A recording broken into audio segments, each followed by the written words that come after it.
స్థానిక సుంకర్ భాస్కర్రావు ఉన్నత పాఠశాల గాంధీపురం 28వ వార్డులో బడి పిలుస్తుంది కార్యక్రమంలో ముఖ్య అతిథిగా పాల్గొన్న జీవకారుణ్య సంఘం చైర్మన్ మాజీ కార్పొరేటర్ వర్రె శ్రీనివాసరావు మాట్లాడారు.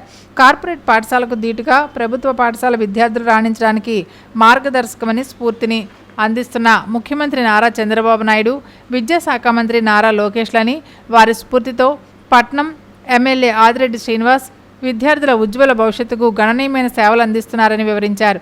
తూర్పుగోదావరి జిల్లా తెలుగుదేశం ప్రధాన కార్యదర్శి కాశీ నవీన్ కుమార్ మాట్లాడుతూ ప్రభుత్వం అందిస్తున్న బడి పిలుస్తుంది కార్యక్రమంలో తల్లిదండ్రులు వారి పిల్లల ఆరోగ్యకర భవిష్యత్తుకి ప్రభుత్వ పాఠశాలలో చేర్పించాలని పిలుపునిచ్చారు. స్కూల్లో చేరిస్తేనే విద్య బాగా వస్తుందని ఒక్కసారి చూడండి. గవర్నమెంట్ పాఠశాలలో మీ బాబునో పాపనో జాయిన్ చేసి చూడండి. ఆల్రెడీ మా వాళ్ళందరూ సాధించిన ఫలితాలు మీకు కనబడుతున్నాయి. దాన్ని చూసైనా మీరు మనసు మార్చుకుని మా పాఠశాలలో పిల్లలందరినీ. సైన్స్ 100 out of 100 వచ్చాయండి. నెక్స్ట్ కార్పొరేట్ స్కూల్స్కి ఏమాత్రం తీసుకోకుండా గవర్నమెంట్ స్కూల్స్ పనిచేస్తున్నాయి. ఏ ఉన్నా వెంటనే వాట్సాప్లో మెసేజ్ వస్తుంది. ఏ ఇన్ఫర్మేషన్ ఇవ్వడంలో కానీ ఆ స్కూల్స్ కార్పొరేట్ స్కూల్స్కి ఏమాత్రం తీసుకోవు.